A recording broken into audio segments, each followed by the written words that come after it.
Hello जी, नमस्कार। जैसा कि होली आ गया है तो बनारस में बिना गुजिया के होली कंप्लीट नहीं होती है। तो इसीलिए मैंने भी सोचा कि क्यों ना हम बनारसी होने के कारण गुजिया तो ज़रूर ही बनाएंगे। तो यहाँ पे मैंने ले लिया है 2 लीटर दूध और इसे मैंने एक पॉट में रख दिया है गर्म होने के लिए। जैसे दूध उबलते जाएगा उसके किनारे किनारे से खुरचन हम निकालते जाएंगे, जो मलाई इकट्ठा होती है। इसी तरीके से करीब आधे घंटे 35-40 मिनट के अंदर ये आपका जो खोया है मावा तैयार हो जाएगा। तब इसे हम निकाल लेते हैं एक प्लेट में। और जो इसमें खुरचन जो बची हुई है ना, जो ब्राउन पार्ट मतलब ब्राउन वाला जो पार्ट होता है, उसे भी हम खुरच के इसे निकाल लेंगे इसी प्लेट में। और इसे हम रख देते हैं ठंडा होने के लिए। तब तक हम अपना आटा तैयार कर लेंगे, जिसके लिए मैंने 1.5 कटोरी मैदा ले लिया है और इसमें मैंने डाल दिया है आधा टीस्पून नमक और 3 चम्मच सोडा डाल दिया है, मीठा सोडा जो होता है। और इसमें देसी घी का मोयन दे के और थोड़ा सा पानी डाल के थोड़े थोड़े करके ऐसे सख्त सा आटा गूँथ के तैयार कर लेंगे। हमको लगता है कि बहुत जगह मतलब गुजिया ट्रेडिशनली बनता होगा, होली का जो मिठाई होती है बहुत जगह मैंने सुना है। तो बनारस में तो मस्ट है, ज़रूर बनता है। बिना गुजिया के तो कंप्लीट ही नहीं होती है होली। तो हमें भी आदत है, तो मैं भी हर साल थोड़ा सा बना ही लेती हूँ। बहुत ज़्यादा एडिक्टिव होती है यार, एक बार बना लो ना, घूम घूम के आओ। मैं और मेरे हस्बैंड दोनों बहुत ही मन से खाते हैं, बच्चे उतना मन से नहीं खाते।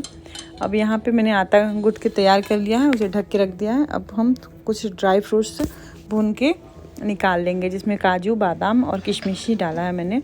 तो चिरौंजी वगैरह है तो वो भी डाल सकते हैं। तो इसे निकाल लेते हैं भून के। और इसको ना मैंने खलबट्टे में हल्का सा हल्के हाथ से कूट लिया था, क्योंकि चॉप करने में बहुत ज़्यादा टाइम चला जाता है। तो मैंने रफली ऐसे ही कूट लिया था खलबट्टे से। और किशमिश भी बहुत बड़ा बड़ा था, तो मैंने इसको नाइफ़ से ही रफली चॉप कर लिया है। तो अब इसे देखिए फ्राई करके निकाल लेंगे और इसे ठंडा होने के लिए रख देते हैं।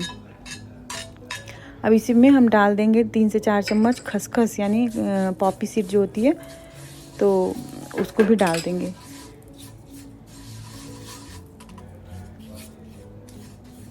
उसको डाल के हल्का सा भून लेंगे। जैसे ही हल्का रोस्ट हुआ फिर हम डालेंगे 1 कटोरी कोकोनट का बुरादा जो होता है।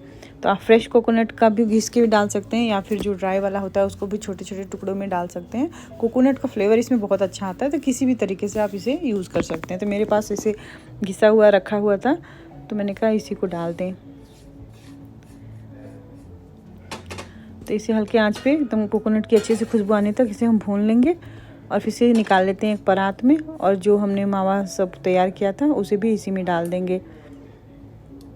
तो ये थोड़ा सा ठंडा हो जाएगा, फिर इसके बाद हम इसमें चीनी वगैरह मिक्स करेंगे। नहीं तो गरम गरम में ही डालेंगे तो थोड़ा गीला रह जाता है स्टफिंग, फिर भरने में परेशानी होगी हमें।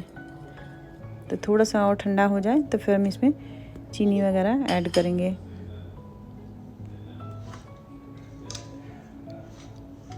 ये देखिए, तो मावा हमारा हल्का सा ठंडा हो गया। अब इसे हम मिक्स कर लेते हैं और फिर हम इसमें डालेंगे चीनी। चीनी अपने हिसाब से कम ज़्यादा आप कर सकते हैं। तो चीनी का जो आइसिंग वाला शुगर होता है वो भी डाल सकते हैं, या फिर छोटे दाने वाली जो होती है चीनी वो भी डाल सकते हैं। यहाँ पे मैंने 3 टीस्पून डाल दिया इलायची का पाउडर, इससे बहुत ही अच्छा टेस्ट आता है। छोटे दाने वाली जो चीनी होती है बुरादा, वो डाल दिया है। या इसकी जगह आप आइसिंग वाला जो शुगर होता है केक वगैरह में यूज़ कर सकते हैं, वो वाला भी डाल सकते हैं। अगर बड़े दाने वाली है तो आप हल्का सा मिक्सर में चला के डालेंगे तो ज़्यादा बेटर रहेगा। अब इसे अच्छे से हम मिक्स कर लेंगे। अब हमारा आटा भी अच्छे से हो तो इसकी छोटी छोटी हमने लोइयाँ काट के रख ली थी। अब इसे हाथ से ही इस तरीके से आप चपटा कर दें, जिससे कि बेलने में आसानी होगी। इसलिए आटा को रेस्ट देते हैं ना, तो आटा एकदम सॉफ्ट हो जाती है, अच्छे से फॉर्म हो जाती है। तो आप बेलने में बहुत ही ज़्यादा ईजी हो जाता है, स्ट्रेची नहीं रहता। तो इस तरीके से हम सारी रोटियां बेल के तैयार कर लेंगे। और फिर उसके बाद मैंने टीवी देखते देखते सारा जो गुजिया है भर लिया था। एक मूवी मैंने ख़त्म कर दी। तो इस बार तो मुझे बहुत आराम हो गया था, क्योंकि मेरे पास सांचा मतलब इस बार मैं लेके आई थी मम्मी से, इंडिया गई थी। तो इससे बहुत ही आसानी से बन गया था, नहीं तो हाथ से बनाना पड़ता है।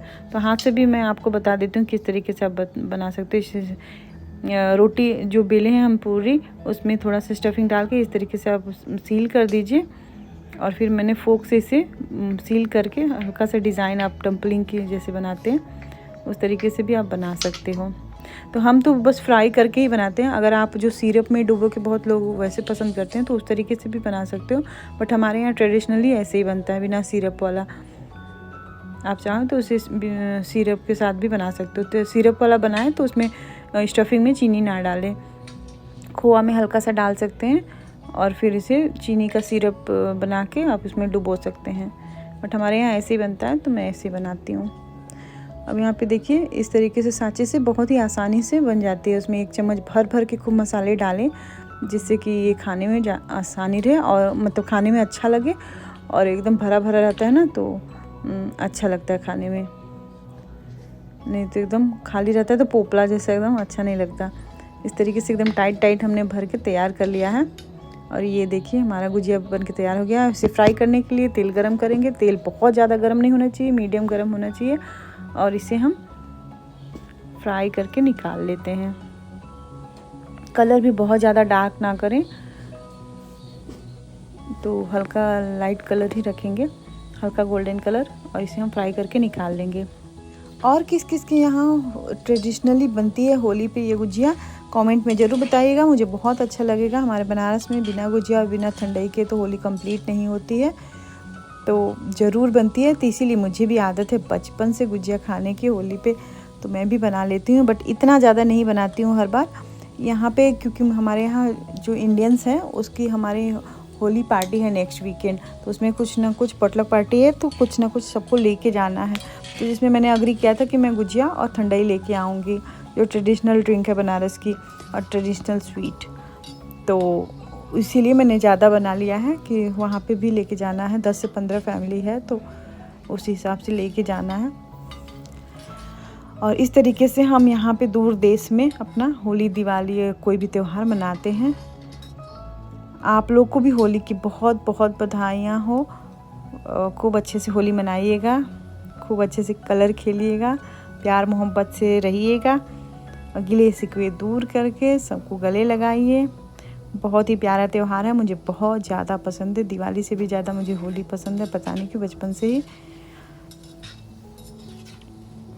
तो इस तरीके से हमने देखिए गुजिया बना के तैयार कर लिया है। आप लोग को भी होली की बहुत बहुत बधाइयाँ। अगर आपको ये रेसिपी अच्छी लगी हो तो please like, share and comment. मिलते हैं ऐसे अगली रेसिपी के साथ नेक्स्ट वीडियो में। तब तक के लिए ध्यान रखिए, take care and happy Holi to all of you.